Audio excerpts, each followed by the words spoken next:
All right. Hey, folks, it's Faz here from Faz Lifts. Today, I want to bring to you some latest research which should contribute to the health at any size debate.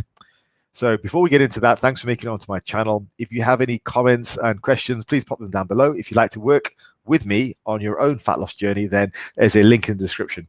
All right, so let's crack on with the topic.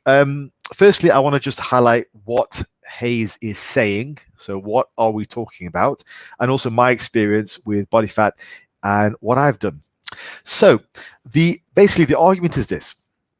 We know that obesity is a major factor for all-cause mortality, for poorer health outcomes in the future. The main body of research shows that, okay?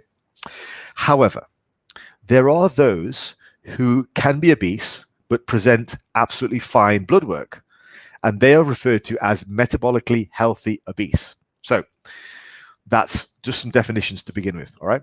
Now, the fact that those people exist has been used to promote this movement, this is Hayes, which says that actually you can be healthy at any size, health at any size. Now, I've spent some time looking at the Hayes community prior to making this video, and there are good and bad parts, like with any community, okay? The good parts of the Hayes community say that actually, you know what, you can accept who you are right now while you're making some changes to improve your health. And I think that's a very positive thing, because I want to say from this point, like, I am not about fat shaming. So that's not what this channel is about. That's definitely not what I'm about. There are some bad parts of the community and some darker sides of the community which can actually be very damaging. And they make out that actually you should fully embrace your obesity, and you shouldn't do anything about it because you can be healthy at any size. Now that, I think, jumping from the first sort of good part to the bad part, that is quite a big leap. But most of this sort of the fact that these metabolically healthy obese people exist is being used to drive that. So that's saying, look, we can be healthy at any size.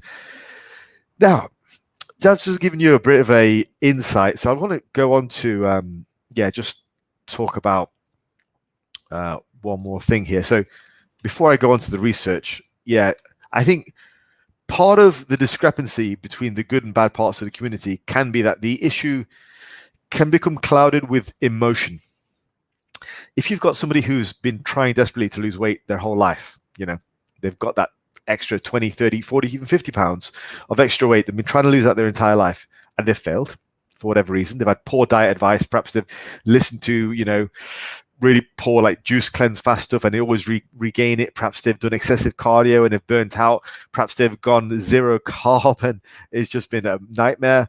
All these things that they've tried, and they've always put the weight back on. So they just think, and the doctor's telling them, well, actually, your blood work is fine. So they're like, okay, well, they see this movement. It's going, actually, you know what? Never mind about diets. Never mind about all that kind of stuff. You're fine. You're fine. Well, you're all that heartache you've been putting yourself through is okay. So they justify, okay, well, I'm okay at this body weight. So I think it's quite an attractive prospect, because no one wants to feel shame, especially for such a serious issue like their own mortality, their own longevity in life, their own quality of life. No one wants to feel that level of shame. So it's more acceptable sometimes to just say, well, you know what, forget about it, I'm fine. Because if in the moment their doctor is telling them, look, your blood work is all right, it's acceptable, then I guess that's fine. So I think the issue can become very clouded with emotional responses, and you only need to look at the level of emotion in those communities to see that there is a lot there. I mean, there is even the darker side to that community, and I've certainly dark side to parts of the internet where I've seen people post up very, very lean images, like, and I've seen this happen a lot on TikTok, and I think it was More Plates, More Dates who was discussing it. And there's almost a sort of like a toxic shaming of very, very lean people. Like, oh God, you know, eat a cheeseburger, put some weight on. So it's a really weird paradigm where we're seeing on the internet. And I don't think that's most people, because most people, I refuse to believe most people think that way. I think most people are quite normal, but there you go. Perhaps that's just my faith in humanity. So now let's talk about the latest research that I saw. So there was some research this year from Zhu et al. And just this was the summary of the research. So those who are metabolically healthy obese had a higher risk of diabetes, atherosclerosis, And that was just at baseline. Now, atherosclerosis is a tough one, particularly for those of you who are obese. Now, atherosclerosis in general can't be reversed. So it builds very slowly. So it may well be building during the time that you're metabolically healthy and obese, but it's not really showing up past the level of danger, because all of these things have sort of a scale. It's like diabetes. Diabetes has a scale. That's why you can mostly recover if you do certain things like lose weight and whatnot. Same with atherosclerosis. There's a scale. The unfortunate thing about atherosclerosis is it's very difficult, if not impossible, to reverse it. So the plaque that you build up when you're obese, perhaps in your early 20s, late 20s, early 30s, is more than likely going to stick with you for the rest of your life. That's what I've researched anyway. If someone wants to correct me on that, please do. But that's what I've researched. I think it can be, you can reduce the chance of you having a blood clot or having an issue with the plaque buildup, but you can't actually reduce the plaque buildup. Please correct me if I'm wrong on that. But that's what I've read in terms of the research papers that I've seen. So that's a building problem which won't necessarily get better. So it might not have been flagged up as something which is a problem while you're metabolically healthy obese, but it can be something which later in life causes issues. Also, those who are metabolically healthy obese tend to have higher risk of all-cause mortality, diabetes, ASCVD, heart failure, and respiratory disease. So the longer you spend at that obesity level, the worse this risk is. Now, the final sort of nail in the coffin here is a third of those who were metabolically healthy obese became unhealthy within 3 to 5 years. So the part of the study was to retrospectively follow around 400,000 people and follow up with them over the course of a number of years. So it's a very robust study. So years and many, many hundreds of thousands of people were involved in this study. And it was something like just over a third of them became metabolically unhealthy within 3 to 5 years. And that's quite a quick turnaround if you think about it. That's going from metabolically healthy obese to unhealthy and having a worsened quality of life within less than half a decade for most of them. That's pretty bad. Now, at that point, those who were telling you that, you were metabolically healthy obese and it was okay to be obese and health at any size, all those who were telling you that have probably made their careers and made their money via being and their popularity by telling you to carry on being obese. Whereas they're probably sitting pretty now, whereas you have these long-term health medical problems which you're stuck with for life. Like, that's not a good position to be in, So this latest research does really call the Hayes movement into question and really question its ethical and moral prerogative when we're looking at the darker side of the movement. So, so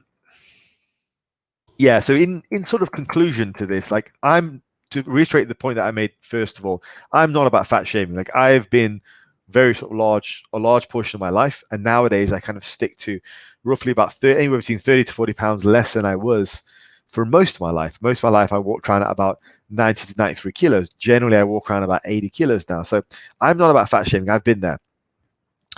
All I want to say with this video is that those who were supporting the Hayes movement may well have been doing that based on either emotional reasons or based on the wrong research. Probably started from emotional reasons and then probably was backed up via what they saw as being good evidence to say that, okay, you can be metabolically healthy obese. Just bear in mind that odds are, if you are metabolically healthy obese, it's probably only going to get worse over the next 3 to 5 years. And then that's not even looking at what would happen over the next 10 years. So a third of people within 3 to 5 years, what about 10 years? We don't know, and I'd only be speculating, but I'd be willing to speculate that that third will be more like 2/3 or even more after 10 years.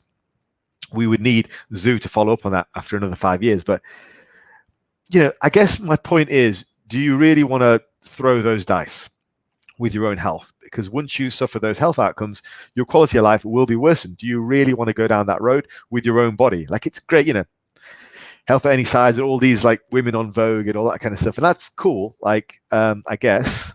But do you really want to roll the dice with your own health?